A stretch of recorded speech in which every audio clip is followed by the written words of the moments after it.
that framework gives me so much more freedom because I am no longer thinking about my professional trajectory, whether that's through employment or entrepreneurship or something else.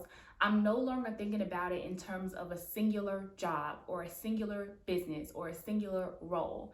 I'm thinking about it as a complex collection of opportunities and roles and skills and paid and unpaid experiences, all of these things that contribute to a singular professional mission.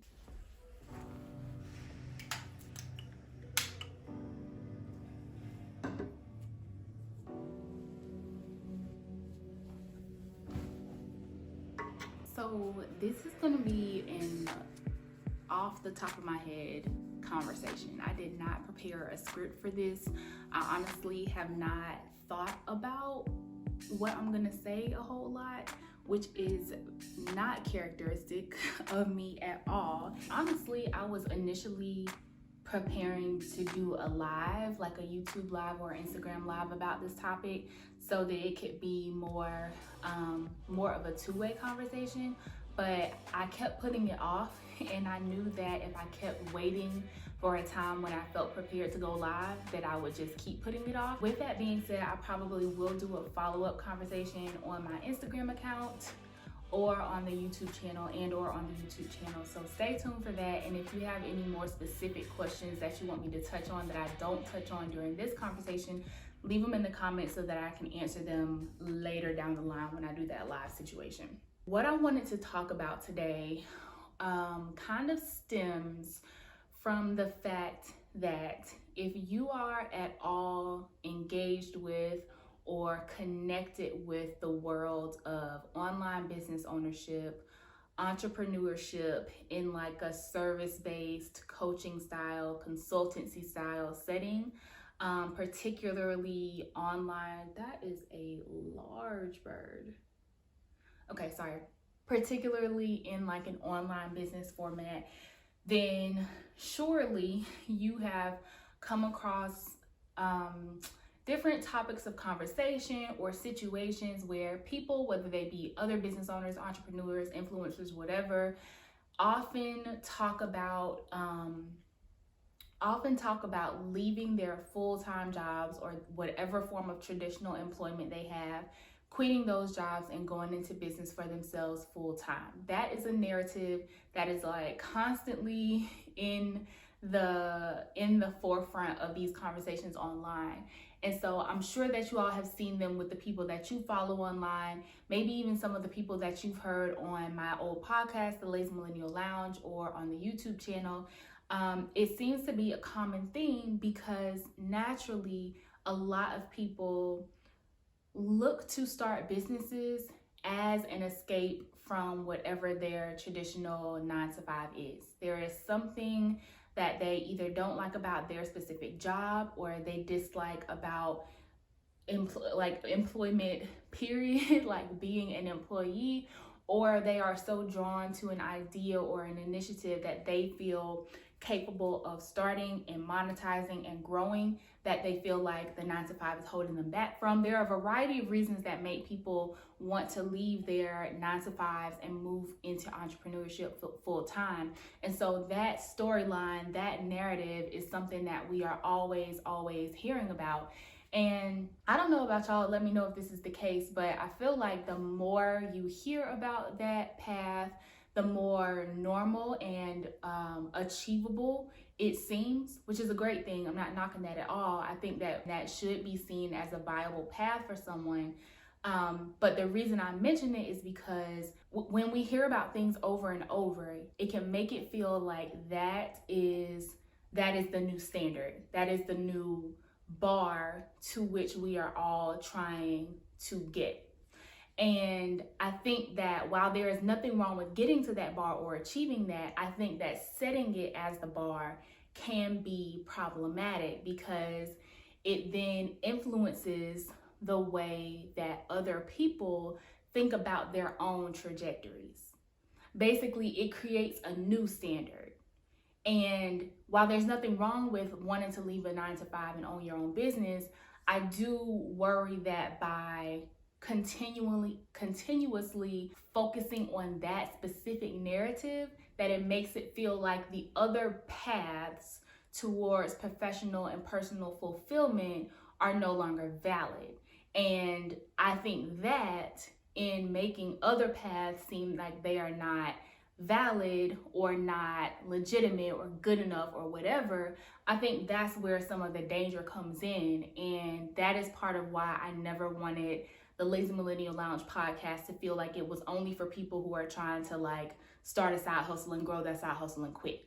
Like, if you remember, if you followed that podcast, I always talked about it being a tool and a resource for people who wanted to build a creative and profitable life that they love, whatever that looks like. So a lot of the guests, they were entrepreneurs, full-time entrepreneurs, and they did take that path.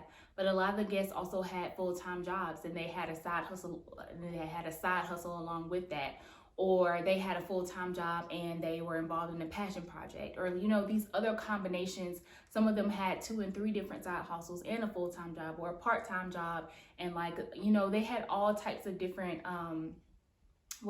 permutations of income and professional involvement.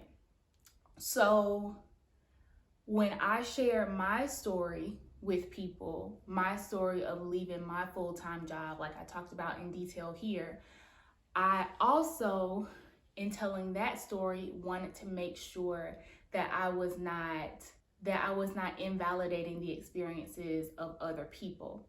That is why I think it is also important for me to talk about where I am now, where as of January 2021, I have a full-time job again.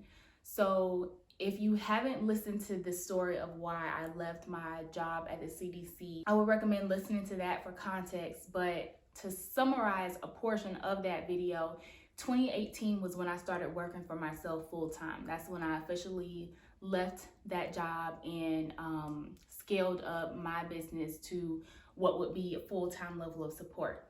And when I made that decision to leave that job, that decision wasn't rooted in any idea that I hated being an employee or never wanted to have a full-time job again or anything like that. That situation was very specific to the time, what was going on at the time that I made that decision, what I thought I could do better than or differently than I was already doing in my full-time job. And just all the stars kind of aligned at that moment to make that the right decision for me. And that continued on for, 2.5 years now. In January, I started working full-time again for an organization that I have admired for years. And a year plus into that experience, I'm super thankful for the opportunity to be where I am right now. But I think that it surprised a lot of people that I went back to a full-time job. And the people who have asked me about it, a lot of my close friends and family who asked me about it, or kind of expressed that surprise and that shock. And it's funny because with a lot of them, they're like, oh wow, I didn't know, you were looking for a job, or what made you do that? And I was like, honestly, it kind of came not as a shock to me too, but it wasn't something that I was actively looking for. The opportunity just kind of presented itself to me, and I thought it would be a great opportunity, not just for me personally, but also professionally. And I took that as a sign to apply for the role and learn more about it and see if that could be a good fit. And again, with the timing, sorry if y'all can hear the ambulance or whatever that is in the background, with the timing of when this all played out being like October of 2020, from the winter of 2020, like the last quarter, with us having been in a pandemic for almost a year, with me having had much, much less time to work in my business as I had previously, but also needed to make the certain income that I was used to making, and then to even grow that income, all of those stars kind of aligned such that the best route for me at that time not only from a professional perspective, but also from a personal perspective, was to take this full-time role, was to pursue the full-time role. And it's been amazing since then. I think it's helpful to like go into a little bit of detail around what is really involved in moving from a place of 100% entrepreneurship to a place of, being back in a full-time role. There are like two main ways that I have been contextualizing the experience of moving from entrepreneurship back to employment, back to full-time employment. And one of those is through what I have learned over the course of working in my own business. And I think that, at least for me, when people talk about purpose, like finding your purpose, that's always been something that is very, that's an abstract concept, right? And then it's also very subjective because everyone's purpose is different. And even if people have similar purposes, the paths that they take to fulfilling those purposes might look very different. So for me, that was always a concept that I struggled with, and also because I felt like I did not really have a purpose. And several years ago, there were people who tried to get me to shift the messaging of my podcast from building a creative, profitable life that you love to finding your purpose. And I really pushed back on that because I believe that finding your purpose is a very individual process, and a process that is like the business of you and whoever your spiritual center is. Like, my purpose is between me and God, and I honestly don't think there is anyone who can help me find my purpose except me and God. And so I did not want to be in a position where I was helping people find their purpose, because I don't believe that's something that I can help support people do. So for me, the frustration and like not feeling like I really had a purpose or a calling was such that I decided that I was going to stop looking for it. And I decided that the best course of action for me to take was to just live my life in pursuit of the things that fulfilled me, in pursuit of the things that were interesting to me. And I trusted that in the course of doing those things that I would figure out what that purpose was. So instead of me going out and trying to chase this very abstract thing, my decision was, I'm just gonna live my life. I'm gonna pray. I'm gonna tap into the things that I'm interested in, even if they don't really make sense to other people. If they make sense to me, that's fine. And in the course of doing all of these things, I trust that I will figure out what my purpose is.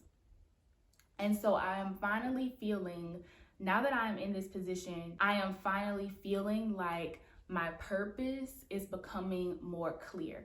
And with that, with my purpose becoming more clear, I now have a framework that I can use to make sense of the professional path that I have taken and will probably continue to take in the future.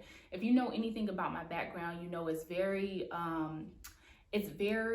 doesn't necessarily make sense unless I talk you through it and explain it, right? Like, if you know, you know. And if you don't know, you're like, how does all of this fit together? But if you know, you know. And so I have finally figured out like an overarching framework that helps make sense of all of the things that are involved in my past professionally, but also bringing in some of the personal layers as well. And in having that framework, that lens that I can look at this whole thing through, I feel like I have finally landed on like what my purpose is, at least professionally, and how that professional purpose integrates with my personal life. That framework gives me so much more freedom, because I am no longer thinking about my professional trajectory, whether that's through employment or entrepreneurship or something else. I'm no longer thinking about it in terms of a singular job or a singular business or a singular role. I'm thinking about it as a complex collection of opportunities and roles and skills and paid and unpaid experiences, all of these things that contribute to a singular professional mission. That is so freeing for me, because I can now really understand that no matter what the like tax documentation is, whether I'm getting 1099s or W-2s, whether I'm filing Schedule C's or whatever you file for, full-time employment, no matter what all of that stuff is, no matter how I'm getting paid, like whether it's through a contract or through a salaried position, I have an understanding that as long as I am doing work that is helping me to fulfill my professional mission, that overarching framework, which by the way is fighting health misinformation online, as long as my work is fitting in that professional framework, it's everything to me. So when I decided to not be in my business full time anymore, it didn't hurt. I didn't feel like I lost anything or like I failed at anything. For one, I'm still working with the clients that I still want to work with. And I am growing that business in other ways that don't require so much of my time and labor, because I have found another way to fulfill that mission of fighting health misinformation online that doesn't necessarily require all of my labor. So although that's going to be a different service and a different program than I had offered previously, it's something that allows me to stay in my full-time role and be the best that I can be there, and then also still support my business in a way that doesn't require so much of my time and my energy and my manpower. So having that framework of like, what is your professional mission, is possibly something that can help you, whether you are an employee or whether you're an entrepreneur or some combination of both. That concept might be helpful to you because it might help you understand how you are still working towards your professional goals and the impact that you want to have on the world, regardless of whether you are somebody's employee or you are an entrepreneur or you are somewhere in between. I hope that what I'm saying makes sense to y'all, and this is why I wanted to do this on live, because it would be really helpful for me to know in the moment if what I am saying is getting across clearly. But if you need me to elaborate on that, or if you have like specific questions about how I've like figured out what that framework is or whatever, like let me know and I'm happy to elaborate when I do the live. So the other part of the experience of going from entrepreneurship back to a 9-to-5 that has really been helpful is I started my online business in 2017, but you could kind of say 2018 depending on like how you want to define it. So let's just say 2017 to 2018. It's now 2021. I know I've learned so much about not only the service that I offer, but also about just business in general. I've learned so much in the past 2.5 to 3.5 years that I did not know then, that it makes me look at myself then and be like, wow, you really left your job. Like, you ain't know none of this stuff, and you really left your job and started a business with a 2-year-old and a house and a husband and all this stuff. And now look, I made it this far, right? So like, clearly I knew enough. But I'm just saying, when I compare what I know now to what I knew then, the difference is wild. So because in the early stages of online business, there's so much we don't know, a lot of that process is trial and error. And so there will be times when you think you have this great idea, and then you give it everything you got, you take this idea super far, it's working for you, and then later down the line, you run into a wall. And it's like, oh, okay, well, to overcome this wall, I have a couple of options. And then sometimes you find an option that you're willing to take and you get around that wall. But then there are some walls that you run into where none of the options that are available to you are options that you want to take. And so it becomes a question of, is this an option that you just want to suck it up and you want to do it for the benefit of your business? Or do you need to back up a few steps so that you can go a different path and still reach the end goal without having to make one of those choices that you don't want to make? It's like a maze. You go down this path and you can't see far enough ahead to know that you're going to run into something big down the line. And so when you get there, you have to make a decision about how you're going to proceed. And sometimes you have to back that line up and you have to try another path to see if that gets you to your destination. That is where I found myself in my content marketing business, because I ran into a wall that I didn't realize I was going to run into. And I stayed where I was for a long time because I was trying to figure out another way around that wall. Like, the only option that was available to me was an option that I didn't really want to take that path. And so I stood there for a while and I made up excuses and reasons why I wasn't moving forward, when really the ultimate reason, which I finally accepted a few months ago, the ultimate reason that I was standing there and stalling was because I just did not want to take that. I didn't want to do it. I just did not want to do it. And it wasn't like a little like, oh, I don't want to do that, but I'll suck it up and do it. No, it was a huge thing. And so I finally decided that, hey, I need to back this up, not start over. I just need to back up a little bit and I need to take a different path to get me to my destination. Well, the thing when you're an entrepreneur is you have to have the resources and the capacity to be able to back up and take a different path. You have to have the time to be able to do that. You have to have the financial resources to be able to do that, because if you're backing up, that might mean that you're not making as much money as you were, because now you're taking time and energy away so that you can focus on a different path.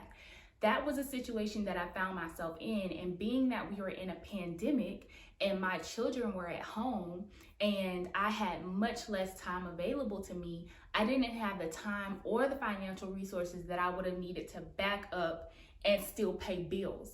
And so what a full-time opportunity afforded me, in addition to being an amazing opportunity and contributing to my overall professional mission and what fulfills me as a pharmacist who works in health communications, what that opportunity allowed me to do was have financial capacity to scale back from what I was doing in my business and make the adjustment.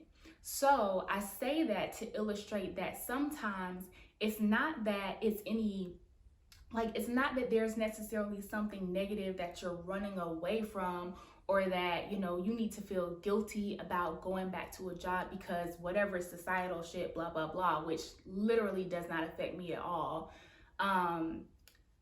It's just that from a practical standpoint, it might be helpful for you to have a consistent and steady source of income coming from somewhere that is not you, so that you can make different business decisions moving forward. That was like the second big piece of the puzzle for me, and why this opportunity in particular was especially helpful for my situation in that very moment. So I mentioned that like the societal shit doesn't get me, but that's because I don't particularly care what people think.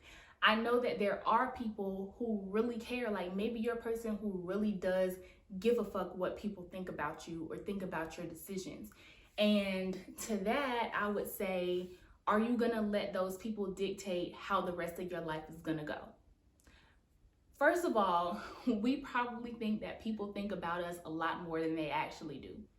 People are probably not thinking about you like that. So for you to be making decisions about your life, your pockets, your business, your employment status because of what you think other people are thinking, it literally does not make sense. Please do not be out here living your life for other people who have nothing to do with you. I don't care if they are family. I don't care if they are friends. If they are not living your life, paying your bills, they should not be affecting these major decisions that you are making about your profession and your personal fulfillment. I don't want to ramble, but if you have any additional questions, I might do a part 2 about just like logistically what the transition has been like and how I'm still managing to like juggle these things. And I don't know, any other questions that y'all might have. So if other questions do pop up, drop them in the comments. I'll be happy to answer in a live or something. Yeah, that is what my experience of going back to a 9-to-5 after entrepreneurship has been like, and I hope this has been helpful for you. If you know a friend, a family member, whoever that these words may also be helpful for, feel free to share with them. So I appreciate you tuning in, and I will see you next time.